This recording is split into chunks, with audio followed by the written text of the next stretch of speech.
নমস্কার শিক্ষক শিক্ষয়িত্রীগণ, আপনাদের সবাইকে স্বাগতম জানাচ্ছি আরও একটি ভিডিওর মাধ্যমে আমার ইউটিউব চ্যানেল এফইউ পড়ব বইয়াতে। আজকে আমি আলোচনা করব এমডিএম এর রিপোর্ট কিভাবে আপনারা সাবমিট করবেন, মান্থলি এবং ডেইলি রিপোর্ট কিভাবে আপনাদেরকে সাবমিট করতে হবে। তার জন্য আজকের এই ভিডিওটি। আপনারা এসএমএস এর মাধ্যমে ডেইলি রিপোর্ট সাবমিট করতেন, এখন থেকে কিন্তু শিক্ষা সেতু অ্যাপে গিয়ে করবেন। তার জন্য কিভাবে সেটি করতে হবে, যেমন দেখুন এই যে নাম্বারটি ছিল আমাদের 15544, এই নাম্বারে কিন্তু আমরা সেন্ড করেছিলাম পূর্বে। এখন যে সিস্টেমটি হচ্ছে সেটি আমাদের শিক্ষা সেতুতে দেওয়া হয়েছে, শিক্ষা সেতু অ্যাপ। সেই শিক্ষা সেতু অ্যাপে গিয়ে কিভাবে এমডিএম এর রিপোর্ট আমরা করব, তার জন্য আজকের এই ভিডিওটি আমি প্রস্তুত করেছি। দুটি ক্ষেত্রে আমরা রিপোর্ট সাবমিট করতে পারি। প্রথমটি হচ্ছে মান্থলি এবং ডেইলি। তো মান্থলি রিপোর্টের জন্য এবং ডেইলি রিপোর্টের জন্য কিভাবে সেটি করবেন আপনাদেরকে এই ভিডিওর মাধ্যমে আমি বুঝিয়ে দেওয়ার চেষ্টা করব। প্রথমে আপনাদেরকে শিক্ষা সেতু অ্যাপে গিয়ে লগ ইন করে, যেখানে এমডিএম লেখা রয়েছে আপনারা স্ক্রিনে দেখতে পাচ্ছেন, এই এমডিএম লেখা যেখানে রয়েছে সেখানে আমরা ক্লিক করব। ক্লিক করার পর দেখুন আসছে এখানে ইজ এমডিএম গিভেন টুডে। পাশে রয়েছে, প্রথমে উপরে রয়েছে মান্থলি এবং ডেইলি। তো আমরা যদি মান্থলি রিপোর্ট সাবমিট করি, আমরা মান্থলিতে ক্লিক করব। এই শিক্ষা সেতু অ্যাপ আমি আবার দেখাচ্ছি আপনাদেরকে। এখানে ক্লিক করার পর আপনি লগ ইনের যে অপশন আছে সেই লগ ইন অপশনে আপনাদেরকে ক্লিক করে নিতে হবে। লগ ইন করে নিলেন। লগ ইনের পর নিচে দেখুন এমডিএম বলে অপশন আছে। মান্থলি রিপোর্ট এবং ডেইলি রিপোর্টের জন্য আপনাদেরকে কিভাবে সেটি সাবমিট করতে হবে রিপোর্ট, তার সংক্ষিপ্ত আকারে আমি ভিডিওটির মাধ্যমে দেখিয়ে দেব। এই দেখুন এমডিএম, এটাতে আপনারা ক্লিক করে নেবেন। এই এমডিএম যে সিম্বল দেওয়া রয়েছে এখানে ক্লিক করার পর অপশন বেরিয়ে আসবে মান্থলি এবং ডেইলি। তো মান্থলি যেটি, আমরা প্রথমে মান্থলিটি করিয়ে দেখাবো।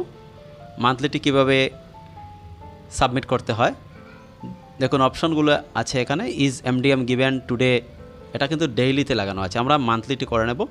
মান্থলিতে ক্লিক করার সাথে সাথে দেখুন আর ফান্ডস অ্যাভেলেবল অর নট। যদি ফান্ড অ্যাভেলেবল থেকে থাকে তাহলে ইয়েসে ক্লিক করবেন, যদি না থাকে তাহলে নতে ক্লিক করবেন। তারপর দেখুন 2 নম্বর অপশনে আছে is food available or not. যদি ফুড অ্যাভেলেবল থাকে তাহলে ইয়েসে ক্লিক করবেন, না থাকলে নো। আমি ইয়েসে ক্লিক করেছি। তারপর দেখুন নিচে আসবে সাবমিট। সাবমিট বাটনে অরেঞ্জ কালারের দেওয়া থাকবে, এখানে ক্লিক করে নেবেন। আপনার মান্থলি রিপোর্ট সাবমিট হয়ে যাবে। তো ঠিক সেভাবে আমরা যে ডেইলি রিপোর্ট যেটি সাবমিট করব, সেটার ক্ষেত্রে আমরা পাশে থাকা ডেইলিতে টাচ করার পর ডেইলি অপশন বেরিয়ে আসবে।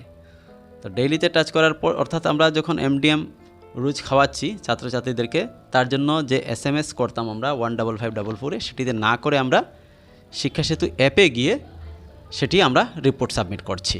তো তার জন্য ডেইলিতে ক্লিক করার পর দেখুন অপশনগুলো রয়েছে ইজ এমডিএম গিভেন টুডে। এখানে ইয়েস হলে ইয়েস দেবেন, নো হলে নো। আপনি আজকে খাইয়েছেন বাচ্চাদেরকে, তো তার জন্য আপনারা অবশ্যই আপনি কী করবেন, ইয়েসে ক্লিক করবেন। যদি আপনি সার্ভ না করে থাকেন তাহলে নতে ক্লিক করবেন। যদি আপনি সার্ভ করেছেন তো ইয়েসে ক্লিক করার পর সাবমিট করে দেবেন, সাবমিট হয়ে যাবে। কিন্তু নয়ের ক্ষেত্রে অপশন থাকবে আরও এক্সট্রা, আমাদেরকে চুজ করতে হবে। দেখুন নতে ক্লিক করার পর কিন্তু রিজন আপডেট করতে হবে। কি কারণে আপনি আজ সার্ভ করেননি সেটা এখানে উল্লেখ করতে হবে। রিজন এবং সাব রিজন দুটি এখানে উল্লেখ করার জন্য আসবে।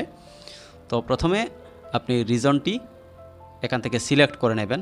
অনেকগুলো রিজন দেওয়া থাকবে, কুক হেল্পারের ব্যাপার থাকবে বা ফান্ডেরও ব্যাপার থাকবে, অ্যাভেলেবল ছিল কি না ছিল সেগুলো এখান থেকে আপনারা সুইটেবল যেটি হয় সেটি সিলেক্ট করে নেবেন। তারপর রিজন কমপ্লিট হওয়ার পর সাব রিজনের জন্য আমাদেরকে সেখানে উল্লেখ করতে হবে। দেখুন নিচে রয়েছে sub reason for not providing MDM today. তো সাব রিজনের এখানে দেখুন লেখা রয়েছে কুক স্যালারি নট পেইড। এখানে যদি ক্লিক করেন পাশে থাকা তীর চিহ্নে, তখন অন্যান্য অপশনগুলো বেরিয়ে আসবে। এখান থেকে যে অপশন আপনার সুইটেবল হবে সেটি আপনারা ক্লিক করে নেবেন। তো এখানে কুকের ব্যাপারে উল্লেখ করা হয়েছে। কুক হেলথ প্রবলেম যদি থাকে আমি দিয়ে দিলাম এখানে কুক হেলথ প্রবলেম, তারপর সাবমিট করলাম। তো আমি আজ কেন সার্ভ করিনি তার রিজনটা এভাবেই করে আমি সাবমিট করে নেব। তারপর দেখুন ডাটা সেভড সাকসেসফুলি বলে লেখা আসবে, অর্থাৎ আপনার আজকের রিপোর্টটি সাবমিট হয়ে গেছে।